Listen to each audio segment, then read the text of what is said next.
అందరికీ నమస్కారం. మా కాలజ్ఞాన్ ఛానల్కు స్వాగతం. ఈరోజు క్లాస్లో మనం సర్కిల్స్లో 7 మార్క్స్ ప్రాబ్లమ్స్లో కొన్ని ఇంపార్టెంట్ ప్రాబ్లమ్స్ని సాల్వ్ చేద్దాం. ఇదిగోండి, ఇక్కడ మనకు ఒక క్వశ్చన్ ఇచ్చాడు. ఇప్పుడు ఈ క్వశ్చన్ చదివి ఎట్లా సాల్వ్ చేయాలో మనం చూద్దాం.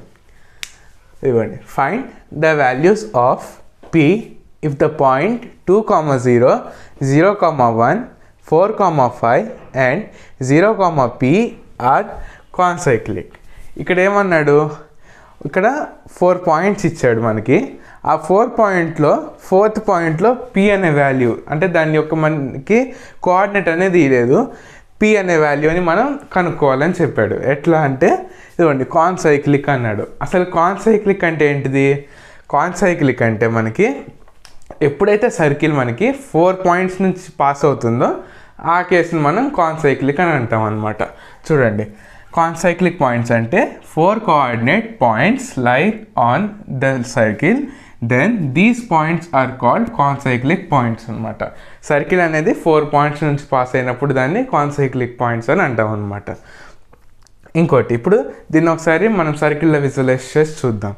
ఇదిగోండి, ఇప్పుడు సర్కిల్ ఉంది. ఇప్పుడు ఈ సర్కిల్ అనేది మనకి ఇట్లా 4 పాయింట్స్ నుంచి పాస్ అయినప్పుడు దాన్ని మనం కాన్సైక్లిక్ అని అంటాం అనమాట. ఇంకోటి, ఇప్పుడు ఈ సర్కిల్ని మనం ఎప్పుడు కాన్సైక్లిక్ అంటాము, ఎప్పుడైతే దాని యొక్క డెప్త్ అనేది 0కి ఈక్వల్ అవుతుందో అప్పుడు మనం ఆ సర్కిల్ అనేది 4 పాయింట్స్ నుంచి పాస్ అవుతుందని చెప్తాము. ఇదిగోండి, set 4 points lie on the same circle if the determinant of the matrices is 0. ఇట్లాంటి క్వశ్చన్ని సాల్వ్ చేయడానికి మనకి 3 టైప్స్ ఆఫ్ మెథడ్స్ ఉన్నాయి. దాంట్లో ఫస్ట్ మెథడ్ వచ్చేసి మనకి ఇప్పుడు ఇట్లాంటి పాయింట్స్ ఇస్తాడు కదా, ఈ పాయింట్స్ని మనం general equation of a circle వేసి సాల్వ్ చేస్తే మనకి 4 ఈక్వేషన్స్ వస్తాయి. ఒక్కొక్క పాయింట్కి ఒక్కొక్క ఈక్వేషన్స్ వస్తాయి అన్నమాట. ఇప్పుడు ఆ ఈక్వేషన్స్ సాల్వ్ చేస్తే మనకి ఆన్సర్ వస్తుంది. అదొక మెథడ్. ఇంకో మెథడ్ ఏంటిదంటే, ఇప్పుడు మనకి ఇక్కడ సర్కిల్ ఉంది, సర్కిల్కి సెంటర్, ఆ సెంటర్ అనేది మనకి ఎటుకి చూసుకున్న ఈక్వల్ ఉంటుంది. కాబట్టి ఒక్కొక్క దానికి రేడియస్ అంటే ఇట్లా రేడియస్ కనుక్కుంటే ఒక్కొక్క దానికి ఒక్కొక్క ఈక్వేషన్ ఉంటుంది. అవన్నీ మనకి h, k టర్మ్స్లో వస్తాయి అన్నమాట. ఇప్పుడు వాటిని కూడా సాల్వ్ చేస్తే అప్పుడు మనకి లాస్ట్లో వాటి ఒక అంటే ఇప్పుడు p వాల్యూ వస్తుంది. అదొక మెథడ్. ఇంకో మెథడ్ ఏంటిదంటే మ్యాట్రిక్స్ మెథడ్ అనమాట. మ్యాట్రిక్స్ మెథడ్లో కూడా మనం ఇట్లా ఈ పాయింట్స్ని సబ్స్టిట్యూట్ చేసి మనం ఆన్సర్ కనుక్కుంటాం. ఈరోజు క్లాస్లో మనం మ్యాట్రిక్స్ మెథడ్ యూజ్ చేసి ఎట్లా p వాల్యూ ఎట్లా కనుక్కోవాలో చూద్దాం. ఇది క్వశ్చన్. ఇక్కడ మనకి p వాల్యూ కనుక్కోమన్నాడు. ఇప్పుడు ఫస్ట్ మనం ఇక్కడ మ్యాట్రిక్స్ ఎట్లా కనుక్కోవాలో దాని యొక్క ఫార్ములా అనేది ఇక్కడ రాసుకుందాం. అసలు మనకి కాన్సైక్లిక్ కనుక్కోవాలంటే దాని యొక్క డిటర్మినెంట్ అనేది మనకి 0కి ఈక్వల్ ఉండాలి. కాబట్టి డిటర్మినెంట్ ఫార్ములా ఏంటిదో మనం ఇప్పుడు చూద్దాం. ఇదిగోండి, డిటర్మినెంట్ ఫార్ములా వచ్చేసి x1² + y1² ఇంకా x1 y1 1. ఇదే విధంగా మనం మిగతా 3 పాయింట్స్ కూడా రాసుకుంటాం అన్నమాట. సో ఇప్పుడు మనం ఫస్ట్ ఈ పాయింట్స్ని ఇక్కడ రాసుకుందాం. ఫస్ట్ పాయింట్ నేను 0, p తీసుకుంటున్నాను. సెకండ్ పాయింట్ 0, 1 తీసుకుంటున్నాను. థర్డ్ పాయింట్ 2, 0 తీసుకుంటున్నాను. ఫోర్త్ పాయింట్ 4, 5 తీసుకుంటున్నాను. ఇప్పుడు మనకి ఇక్కడ ఇది x1 y1 టర్మ్స్లో సబ్స్టిట్యూట్ చేయాలి. కాబట్టి దీన్ని నేను ఫస్ట్ది x1 y1, సెకండ్ వన్ని x2 y2, థర్డ్ దాన్ని x3 y3, ఫోర్త్ దాన్ని x4 y4గా తీసుకుంటున్నాను. ఇప్పుడు మనం ఈ x1 y1, x2 y2, x3 y3, x4 y4 వాల్యూస్ని ఈ మన డిటర్మినెంట్ ఫార్ములాలో సబ్స్టిట్యూట్ చేద్దాం. అప్పుడు మనకి డెట్ ఈజ్ ఈక్వల్స్ టు ఇక్కడ x1 వాల్యూ ఎంత మనకి 0, కాబట్టి 0² ప్లస్ y1 వాల్యూ ఎంత మనకి p, కాబట్టి ప్లస్ p². మళ్ళీ x1 వాల్యూ మనకి 0, మళ్ళీ y1 వాల్యూ ఎంత మనకి p, 1 అనేది మనకి ఇక్కడ యాస్టీస్గా ఉంటుంది. సో ఇప్పుడు మళ్ళీ మనం అదే విధంగా సెకండ్ దాన్ని కూడా చేద్దాం. అంటే x2, ఇక్కడ మనకి x2 వాల్యూ ఎంత ఉంది 0, అంటే 0² ప్లస్ y2 వాల్యూ ఎంత ఉంది 1 ప్లస్ 1², ఇంకా మళ్ళీ x2 వాల్యూ ఎంత మనకి 0, మళ్ళీ y2 వాల్యూ మనకి 1, ఇంకా ఇక్కడ 1 మనకి సేమ్ ఉంటుంది. అదేవిధంగా ఇప్పుడు మనం థర్డ్ దానికి చేద్దాం. థర్డ్ దానికి చేస్తే మనకి ఇక్కడ x3 వాల్యూ ఎంత ఉంది మనకి 2 ఉంది, కాబట్టి 2² ప్లస్ y3 వాల్యూ ఎంత ఉంది 0, అప్పుడు ప్లస్ 0, ఇంకా మళ్ళీ x3 వాల్యూ ఎంత ఉంది మనకి 2, ఇక్కడ మళ్ళీ y3 వాల్యూ ఎంత ఉంది మనకి 0, మళ్ళీ ఇక్కడ 1 అనేది మనకి ఇక్కడ యాస్టీస్గా ఉంటుంది. మళ్ళీ అదేవిధంగా మనం ఫోర్త్ దానికి సాల్వ్ చేస్తే ఇక్కడ x4 వాల్యూ ఎంత ఉంది మనకి 4 ఉంది, అంటే 4² ప్లస్ ఇక్కడ x4 వాల్యూ ఎంత ఉంది మనకి 5, సో ప్లస్ 5². మళ్ళీ x4 వాల్యూ ఎంత ఉంది మనకి 4, మళ్ళీ y4 వాల్యూ ఎంత ఉంది 5, ఇంకా 1 వచ్చేసి యాస్టీస్గా ఉంటుంది. ఇప్పుడు దీన్ని మనం మంచిగా అంటే ఫర్దర్గా ఇక్కడ సాల్వ్ చేసి చూద్దాం. అప్పుడు మనకి det is equals to p², 0² అంతే ఉంటుంది కాబట్టి మనకి 0 అట్లానే ఉంటుంది. 0 plus p² is equals to p² అనే వాల్యూ వస్తుంది. మళ్ళీ 0 అనేది మనకి ఇక్కడ యాస్టీస్గా ఉంటుంది, ఇంకా మళ్ళీ p కూడా యాస్టీస్గానే ఉంటుంది, మళ్ళీ 1 కూడా యాస్టీస్గానే ఉంటుంది అక్కడ. మళ్ళీ అదేవిధంగా 0² ప్లస్ 1 అంటే 0 ప్లస్ 1 మనకి ఇక్కడ మళ్ళీ 1గానే ఉంటుంది. మళ్ళీ యాస్టీస్గా ఈ 3 టర్మ్స్ అనేవి మళ్ళీ ఇక్కడ సేమ్గా రాసేసుకుందాం. అప్పుడు 0 1 1. మళ్ళీ ఇక్కడ 2² ఎంత మనకి 4 ప్లస్ 0 4 ఉంటుంది కాబట్టి 4. మళ్ళీ ఈ మిగిలిన 3 టర్మ్స్ని అక్కడ యాస్టీస్గా రాసుకుందాం. అప్పుడు 2 0 1 ఇవ్వండి. ఇప్పుడు అదేవిధంగా ఇప్పుడు ఇక్కడ 4² ఎంత మనకి 16 ప్లస్ 5² ఎంత 25, 16 ప్లస్ 25 మనకి 41 అవుతుంది. సో 41. మళ్ళీ ఇప్పుడు ఈ 3 టర్మ్స్ మనం ఇక్కడ యాస్టీస్గా రాసుకున్నాం. 4 5 1. ఇప్పుడు ఈ det వచ్చింది కదా, దీన్ని మనం ఇప్పుడు ఫర్దర్గా సాల్వ్ చేస్తాం. మనకి ఫస్ట్ ఇప్పుడు దీన్ని ఈజ్ ఈక్వల్స్ టు 0గా తీసుకుందాం. Is equals to 0. ఇప్పుడు మనం ఫస్ట్ p²కి det కడదాం. అప్పుడు det కడితే మనకి ఇట్లా p² det కట్టేటప్పుడు ఈ లైన్ మొత్తం మనకి క్లోజ్ అయిపోతుంది. అప్పుడు మనకి మిగిలిన వాల్యూస్ ఏంటిది ఇప్పుడు అప్పుడు మనకి p² ఇంటూ ఈ మిగిలిన వాల్యూస్ అంటే 0 1 1 2 0 1 4 5 1 4 5 1 అనేది దీనికి det. మళ్ళీ అదేవిధంగా మనం 0కి కడదాము. 0 కట్టేటప్పుడు కూడా ఈ లైన్ మళ్ళీ ఈ లైన్ అనేది క్లోజ్ అయిపోతుంది. అప్పుడు మనకి ఇప్పుడు మామూలుగా 0తో ఈ హోల్ టర్మ్ని వాల్యూ మనం ఇంటూ చేస్తే మొత్తం 0 అయిపోతుంది. మీరు రాసుకోకపోయినా ఏం కాదు, నేనైతే ఇక్కడ రాస్తున్నాను ఎందుకంటే మీకు కన్ఫ్యూజన్ కాకుండా ఉండాలనేసి నేను ఇక్కడ రాస్తున్నాను. సో అప్పుడు మనం 0కి det కడితే 0 ఇంటూ ఇప్పుడు మిగిలిన ఈ టర్మ్స్ ఉన్నాయి కదా ఇంటూ ఈ టర్మ్స్ అనమాట. సేమ్ అదే విధంగా ఇప్పుడు మనం పీక్ కడదాం. పీక్ కడితే ఇక్కడ ఈ మొత్తము మళ్ళీ ఇదంతా మనకి మళ్ళీ ఇది క్యాన్సిల్ అయిపోతే ఇక్కడ మిగిలిన టర్మ్స్ని మళ్ళీ మనం ఇక్కడ రాసుకుందాం. అప్పుడు ప్లస్ p ఇంటూ ఈ మిగిలిన 1 0 1 4 2 1 41 4 1 అనే వాల్యూస్ని మనం ఇక్కడ రాసుకుందాం. మళ్ళీ సేమ్ అదే విధంగా 1కి కూడా det కడదాం. 1కి కూడా det కడితే -1 ఇంటూ ఈ మిగిలిన హోల్ టర్మ్స్ అనమాట. ఇప్పుడు ఈ p²తో మల్టిప్లైలో ఉన్న ఈ వాల్యూకి మనం det కడదాము. సో ఇప్పుడు ఈ టర్మ్ మనం యాస్టీస్గా ఇక్కడ కింద రాసుకుందాం. సో ఇప్పుడు ఇది ఇక్కడ రాసుకున్న తర్వాత ఇక్కడ మనం ఫస్ట్ 0కి det కడదాం. అప్పుడు ఈజ్ ఈక్వల్స్ టు 0 ఇంటూ ఇప్పుడు మనకి ఇక్కడ ఈ రో ఈ కాలం క్లోజ్ అయిపోతుంది. అప్పుడు ఈ మిగిలిన వాల్యూస్ని మనం 0తో ఇంటూ చేస్తాం. అప్పుడు 0 1 5 1 ఈ వాల్యూస్తో మనం 0తో ఇంటూ చేస్తాం. ఇప్పుడు సేమ్ అదే విధంగా మనం 1కి det కడదాం.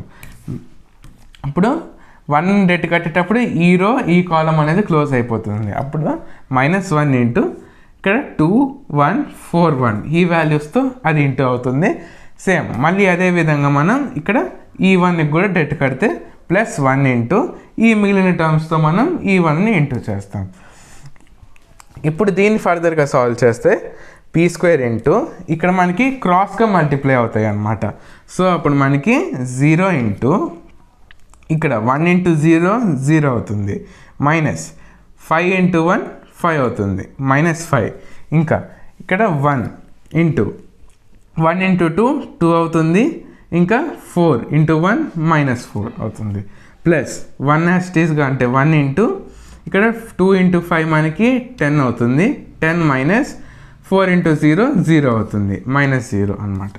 ఇప్పుడు దీన్ని ఫర్దర్గా సాల్వ్ చేస్తాం. మనకి p² ఇంటూ ఇక్కడ మనకి 0తో ఇది మొత్తం మల్టిప్లై అవుతుంది కాబట్టి ఇది 0 అవుతుంది, 0 ఇంకా ఇది 2 మైనస్ 4 మనకి -2 అవుతుంది. -2 -1 అంటే ఇక్కడ ఇంటూ అవుతుంది కాబట్టి అది +2గా మారుతుంది. సో +2. ఇంకా ఇక్కడ 10 అనేది 1 2 ఇంటూ అయితే మనకి +10 ఉంటుంది. సో ఇది ఇప్పుడు దీన్ని ఫర్దర్గా సాల్వ్ చేస్తే p² ఇంటూ 10 + 2 ఎంత అవుతుంది మనకి 12 అవుతుంది. అప్పుడు మనకి 12 p² అనేది వస్తుంది అనమాట. ఇప్పుడు మనం ఫస్ట్ దీనికి డెట్ కడితే మనకి 12 p² అనే ఆన్సర్ వచ్చింది. సెకండ్ మనము ఇక్కడ దీనికి డెట్ కట్టాల్సిన అవసరం లేదు, ఎందుకంటే 0తో ఇక్కడ దీన్ని ఇంటూ చేస్తే హోల్ టర్మ్ 0 అయిపోతుంది కాబట్టి అవసరం లేదు. ఒకవేళ ఇక్కడ 0 కాకుండా ఫర్దర్గా ఇప్పుడు సేమ్ ఇట్లా p కానీ 1 కానీ సంథింగ్ వేరే వాల్యూ ఉంటే దానికి డెట్ కట్టాలి. కాబట్టి ఇప్పుడు ఇది 0 అవుతుంది కాబట్టి నేను డైరెక్ట్ p అనే వాల్యూకి ఇప్పుడు నేను డెట్ కడతాను అనమాట. సో మనం ఇప్పుడు ఫర్దర్గా సాల్వ్ చేస్తే p అనే వాల్యూకి డెట్ కడదాం. ఇప్పుడు మనం ఫస్ట్ ఇక్కడ 1 అనేది దానికి డెట్ కడతాం అనమాట. అప్పుడు ఇక్కడ ఈ రో ఈ కాలం అనేది క్లోజ్ అయిపోతుంది. అప్పుడు =1 ఇంటూ ఈ మిగిలిన టర్మ్స్ 2 1 4 1 వీటికి డెట్ కడతాం. సెకండ్ సేమ్ అట్లాగే మనకి ఇప్పుడు 0కి డెట్ కడతాం. 0కి డెట్ కడితే ఈ రో ఈ కాలం అనేది క్లోజ్ అయిపోతుంది. అప్పుడు మనకి ఈ మిగిలిన టర్మ్స్తో 0 అనేది ఇంటూ అవుతుంది. సో -0 ఇంటూ 4 1 41 1 ఈ వాల్యూ వస్తుంది ఇంటూ అవుతుంది. సేమ్ అదే విధంగా ఇప్పుడు మనం ఈ 1కి డెట్ కడదాం. అప్పుడు ఈ రో ఈ కాలం అనేది మనకి మళ్ళీ క్లోజ్ అయిపోతే ఈ మిగిలిన టర్మ్స్తో మనకి అది ఇంటూ అవుతుంది. ఇక్కడ మళ్ళీ మనం +1 ఇంటూ ఈ టర్మ్స్ అంటే 4 2 41 4తో మనకి ఇంటూ అవుతుంది. దీన్ని ఇప్పుడు మనం ఫర్దర్గా సాల్వ్ చేస్తే p ఇంటూ ఇక్కడ 1 ఇంటూ ఇది క్రాస్గా మల్టిప్లై అవుతుంది కాబట్టి 2 మైనస్ 4 ఇంటూ 1 4 2 మైనస్ 4 ఇక్కడ 0తో మల్టిప్లై అవుతుంది కాబట్టి దాన్ని 0గానే రాసుకుంటున్నాను. మీకు కన్ఫ్యూజన్గా ఉంటుంది కాబట్టి మొత్తం సాల్వ్ చేసి ఇక్కడ రాస్తాను. ఇక్కడ 1 ఇంటూ 4 4గా ఉంటుంది. 41 ఇంటూ 1 -41 సో -41 ప్లస్ 1 ఇంటూ ఇక్కడ 4 4s 16 మైనస్ 41 ఇంటూ 2 చేస్తే మనకి 82 అవుతుంది. సో 82 ఇది క్లోజ్. ఇప్పుడు దీన్ని ఫర్దర్గా సాల్వ్ చేస్తే మనకి p ఇంటూ ఇక్కడ 2 మైనస్ 4 మనకి -2 అంటే -2 ఇంటూ 1 మనకి -2 అవుతుంది. ఇప్పుడు ఇక్కడ 0తో హోల్ టర్మ్ మల్టిప్లై చేస్తాం కాబట్టి అది 0 అవుతుంది కాబట్టి నేను దాన్ని రాయట్లేదు. నెక్స్ట్ ఇక్కడ చూసుకుంటే ఇక్కడ మనకి 82లో నుంచి 16 తీస్తే మనకి 66 వస్తుంది. అది ఏమొస్తుంది -66 వస్తుంది, ఎందుకంటే దీనికి గ్రేటర్ సైన్ ఉంది కాబట్టి -66 వస్తుంది. -66ని మనం బ్రాకెట్లోంచి బయటికి తీసుకొస్తే అది మైనస్ అవుతుంది కాబట్టి -66 అనమాట. సో ఇప్పుడు దీన్ని ఫర్దర్గా సాల్వ్ చేస్తే -68p అనేది వస్తుంది. సో ఇప్పుడు మనం దేనికి డెట్ కట్టాము, ఫస్ట్ మనం p²కి డెట్ కట్టాము. సెకండ్ టర్మ్ మనకి 0 ఇచ్చాడు కాబట్టి హోల్ టర్మ్ 0 అయిపోతుంది, సో దానికి డెట్ కట్టలేదు. థర్డ్ టర్మ్ మనకి దీనికి మనకి ఆన్సర్ -68p వచ్చింది. ఇప్పుడు మనం ఫోర్త్ టర్మ్స్కి డెట్ కడదాం. సో ఫోర్త్ టర్మ్ మనకి ఇది. ఇప్పుడు ఈ ఫోర్త్ టర్మ్ కూడా మనం సేమ్ ఇదే విధంగా ఫస్ట్ 1కి డెట్ కడదాం. 1కి డెట్ కడుతున్నప్పుడు ఈ రో ఈ కాలం క్లోజ్ అయిపోతుంది. అప్పుడు =1 ఇంటూ ఈ మిగిలిన టర్మ్స్ అనమాట. ఇప్పుడు సేమ్ అట్లాగే ఇప్పుడు మనం 0కి కూడా డెట్ కడదాం. 0కి డెట్ కడితే మళ్ళీ ఇక్కడ ఈ రో ఈ కాలం అనేది క్లోజ్ అయిపోతుంది. అప్పుడు ఇప్పుడు మనకి ఈ 0 అనేది ఈ మిగిలిన టర్మ్స్తో మనకి ఇంటూ అవుతుంది. -0 ఇంటూ ఈ మిగిలిన టర్మ్స్ అనమాట. 4 0 41 5తో ఇంటూ అవుతుంది. సేమ్ మళ్ళీ అదే విధంగా మనం ఇక్కడ ఈ 1కి కూడా డెట్ కడతాం. అప్పుడు మళ్ళీ ఇక్కడ ఈ రో ఈ కాలం అనేది మనకి క్యాన్సిల్ అంటే క్లోజ్ చేసుకుంటే ఈ మిగిలిన టర్మ్స్తో మనకి అది ఇంటూ అవుతుంది. +1 ఇంటూ ఈ మిగిలిన టర్మ్స్ అనమాట. ఇప్పుడు దీన్ని మళ్ళీ మనం ఫర్దర్గా సాల్వ్ చేస్తే మనకి 1 ఇంటూ ఇక్కడ మనకి ఇది క్రాస్ మల్టిప్లై అవుతుంది. అంటే 2 × 5 10 మైనస్ 4 × 0 0గానే ఉంటుంది 0. ఇక్కడ 0తో ఏది ఇంటూ చేసినా 0నే అవుతుంది, కానీ ఇక్కడ మీరు కన్ఫ్యూజ్ కాకుండా ఉండాలని నేను ఇక్కడ మళ్ళీ మల్టిప్లై చేసి రాస్తున్నాను. సో 0 ఇంటూ ఇక్కడ 4 × 5 మనకి 20 మైనస్ 41 × 0 మనకి 0 అవుతుంది. సో 0ని అంతే రాసుకున్నాం. ప్లస్ 1 ఇంటూ ఇక్కడ 4 × 4 16 మైనస్ 41 × 2 ఎంత 82. సో -82 అనమాట. ఇప్పుడు దీన్ని మనం ఫర్దర్గా సాల్వ్ చేస్తే ఇప్పుడు దాకా మనం ఓన్లీ ఈ బ్రాకెట్లో ఉన్నాయి కదా, ఈ వాల్యూస్ని ఇక్కడ సాల్వ్ చేసాము. ఇప్పుడు మనకి ఇక్కడ మైనస్ ఉంది కదా, ఈ మైనస్తో మనం దీన్ని ఇంటూ చేస్తే is equals to minus into ఇక్కడ 10 × 1 మనకి 10 ఉంటుంది కాబట్టి 10 ఇంటూ ఇక్కడ 0తో ఇంటూ చేస్తే ఇది మొత్తం 0 అయిపోతుంది కాబట్టి నేను దీన్ని రాయట్లేదు. సో ఇప్పుడు మనం దీన్ని సాల్వ్ చేస్తే ఇక్కడ 16 - 82 మనకి -66 వస్తుంది. ఆ -66 మనకి ఇక్కడ ప్లస్తో ఇంటూ అవుతే అది -66 అవుతుంది కాబట్టి -66 రాస్తాను. ఇప్పుడు దీన్ని ఫర్దర్గా సాల్వ్ చేస్తే మనకి ఇప్పుడు -66లోంచి మనకి 10 తీస్తే 56 వస్తుంది. ఏది -56 వస్తుంది.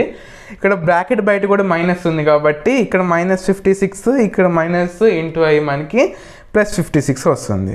సో 56 అనేది ఇక్కడ ఆన్సర్. ఇప్పుడు మనం 4 టర్మ్స్ కనుక్కున్నాము. దాంట్లో ఒక టర్మ్ అనేది 0తో ఇంటూ అయింది కాబట్టి ఆ టర్మ్ రాసుకోలేదు. సో మనం కనుక్కున్న 3 టర్మ్స్ మనం ఇక్కడ ఒకసారి రాద్దాం. మన ఫస్ట్ టర్ము 12p² వచ్చింది. సెకండ్ టర్మ్ మనకి -68 వచ్చింది. ఇంకా మనకి థర్డ్ టర్మ్ వచ్చేసి మనకి ఇక్కడ 56 +56 అనేది వచ్చింది ఈజ్ ఈక్వల్స్ టు 0 అనమాట. ఇప్పుడు మనకి ఇది ఒక ఈక్వేషన్ వచ్చింది. ఇప్పుడు దీనిలో మనం ఏం కామన్గా తీయచ్చు ఒకసారి చూద్దాం. ఇప్పుడు మనకి ఈ వాల్యూస్ని చూస్తుంటే దీంట్లో 4 అనేది మనం కామన్ తీయగలుగుతాం. సో 4ని కామన్ తీస్తే మనకి 4 × 3 12 కాబట్టి 3p² రాసాము. ఇప్పుడు 68 దీంట్లో కామన్ తీస్తే మనకి 17 వస్తుంది కాబట్టి -17p +56 దీంట్లో మనకి 4గా కామన్ తీస్తే మనకి 14 వస్తుంది +14 ఈజ్ ఈక్వల్స్ టు 0. ఇప్పుడు ఈ 4 అనేది అటు వెళ్తుంది కాబట్టి అది 0తో డివైడ్ అవుతే anything divided by 0 is 0. So మనకి అప్పుడు 3p² - 17p +14 is equals to 0 అనేది వస్తుంది. ఇప్పుడు మనం దీనికి ఫ్యాక్టర్స్ కడితే లాస్ట్లో మనకి p వాల్యూ అనేది వస్తుంది. సో ఇప్పుడు మనం దీనికి ఫ్యాక్టర్స్ కట్టి చూద్దాం. ఇప్పుడు మనం ఫ్యాక్టర్స్ కడితే ఇక్కడ మనకి చూడంగానే తెలుస్తుంది ఏంటిది 3 + 14 అనేది 17. సో మనం దీన్ని ఈ 17 అనే టర్మ్ని స్ప్లిట్ చేసి రాద్దాం.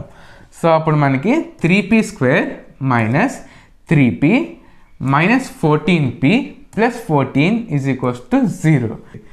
ఇప్పుడు మనకి ఇక్కడ కనుక చూస్తే ఇక్కడ 3p ఇక్కడ 3p అనేది మనకి కామన్గా ఉంది. సో మనం 3p అనేది కామన్గా తీస్తాం. అప్పుడు మనకి ఇక్కడ p² అనేది ఉంది కాబట్టి మనం తీసింది ఒక pనే కాబట్టి ఇక్కడ ఇంకో p అనేది మిగులుతుంది. ఇక్కడ మనం 3p హోల్ టర్మ్ కామన్ తీస్తాం కాబట్టి అక్కడ 1 అయిపోతుంది అది కాబట్టి మనకి -1 అనమాట.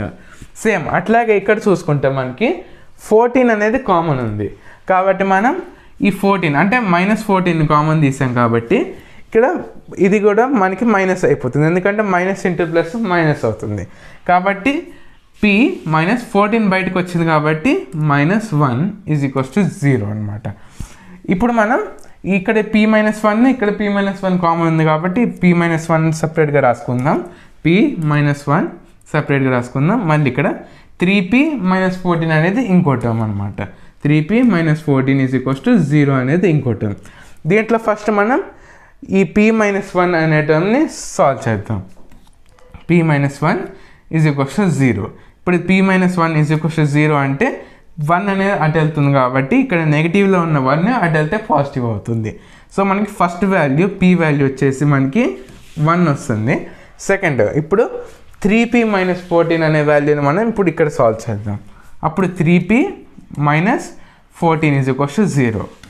అప్పుడు 3p - 14 ఈజ్ ఈక్వల్స్ టు మళ్ళీ 0 తీసుకుంటే ఇప్పుడు ఈ 14 అనేది ఈజ్ ఈక్వల్స్ టు కట్ వెళ్తుంది. ఇక్కడ మనకి 14 అనేది నెగిటివ్లో ఉంది కాబట్టి ఇటు సైడ్కి వెళ్తే అది పాజిటివ్ అవుతుంది. అప్పుడు 3p ఈజ్ ఈక్వల్స్ టు 14 అనమాట. ఇప్పుడు 3 అనే వాల్యూ ఇక్కడ ఇంటూలో ఉంది కాబట్టి ఇటు వెళ్తే డివైడ్ అవుతుంది. సో మనకి p ఈజ్ ఈక్వల్స్ టు 14/3 అనేది ఆన్సర్ అనమాట. ఇప్పుడు మనకి ఇక్కడ p వాల్యూస్ 2 వచ్చినాయి. ఒక వాల్యూ వచ్చేసి 1 ఇంకో వాల్యూ వచ్చేసి మనకి p ఈజ్ ఈక్వల్స్ టు 14/3 అనమాట. ఇప్పుడు మనకి ఇది మనకి కావాల్సిన ఆన్సర్ అనమాట. p ఈజ్ ఈక్వల్స్ టు 1 ఒకటి p ఈజ్ ఈక్వల్స్ టు 14/3 అని ఒకటి అనమాట. ఇప్పుడు ఈ రెండు టర్మ్స్ని మనకి ఇచ్చిన ఈక్వేషన్స్ అంటే ఆ పాయింట్లో మనం సబ్స్టిట్యూట్ చేసుకోవచ్చు అనమాట. సో ఓకే, ఇప్పుడు నేను మీకు సేమ్ ఇదే విధంగా ఒక ప్రాక్టీస్ క్వశ్చన్ అనేది ఇస్తున్నాను. ఈ క్వశ్చన్లో మీరు k అనే వాల్యూని కనుక్కొని నాకు సాల్వ్ చేసిన తర్వాత క్వశ్చన్ నెంబర్ 14 అని క్వశ్చన్ నెంబర్ మెన్షన్ చేసి ఈ నెంబర్కి మీరు నాకు వాట్సాప్ చేయండి. మీరు వాట్సాప్ చేస్తే నేను మీరు ఎక్కడైనా మిస్టేక్స్ చేస్తున్నారా లేకపోతే మీకు ఎక్కడైనా అర్థం కావట్లేదా అనేది క్లారిఫై చేసుకొని నా నెక్స్ట్ వీడియోని ఇంకొంచెం మంచిగా మీకు అర్థమయ్యే విధంగా చేసి అప్లోడ్ చేస్తాను. మీకు కనుక మా కాలజ్ఞాన్ ఛానల్ నచ్చినట్లయితే సబ్స్క్రైబ్ చేసుకొని షేర్ చేసి లైక్ చేయండి. Thank you.